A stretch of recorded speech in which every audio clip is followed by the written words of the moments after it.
how difficult it is to have a month without a Jewish celebration. In this month of Shvat, we have Tu B'Shvat. On the 15th of the month, we will celebrate Arbor Day, or Fruit Day, if you will, when we come together and have a little bit of order set according to the Kabbalists, in which we try different fruits and we drink different kinds of liquids that have different colors, see how they transform and change as nature changes.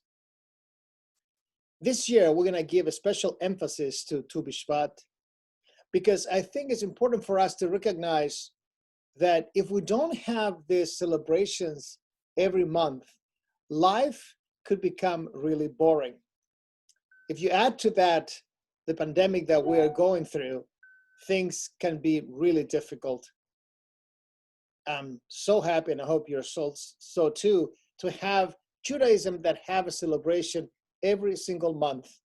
And that cycle of Shabbat and festivals allows us to bring meaning into our lives in the privacy of our homes.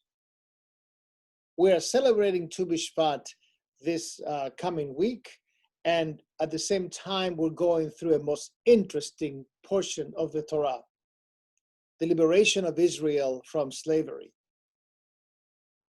In this Parashat Bo, Moses presents to Pharaoh the last 3 plagues before he is forced to let the people of Israel go free. It is so interesting how at the very end, we don't have a Pharaoh trying to stop.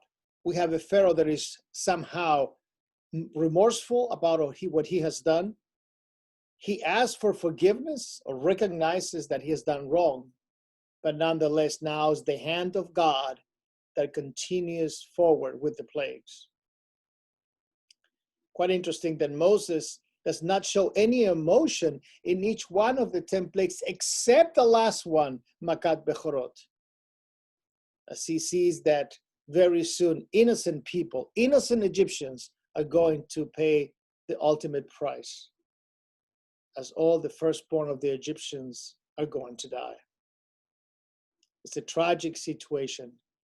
It's most heartbreaking situation. When we study the parasha, we can hardly believe our eyes as we read that portion.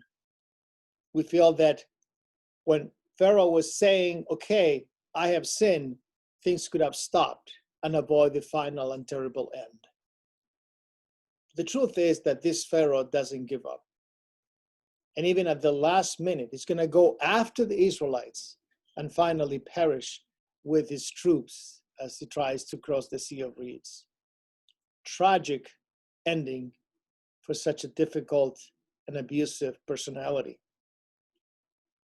And I think that that's what Tu B'Shvat comes to kind of give us a little bit of the brightest side of life, of the fruit of the trees, knowing that we're going to have the trees and the fruit that we ate in the prior year, as Tu B'Shvat is known as a Rosh Hashanah, one of the many Rosh Hashanahs of the year, New Year's, and then the fruits that will come after Tu B'Shvat.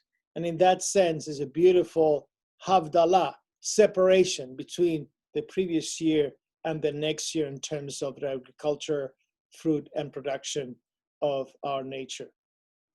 We live in this world of differentiation, of lehavdil, of making sure that we understand the sacred and separate that from the profane.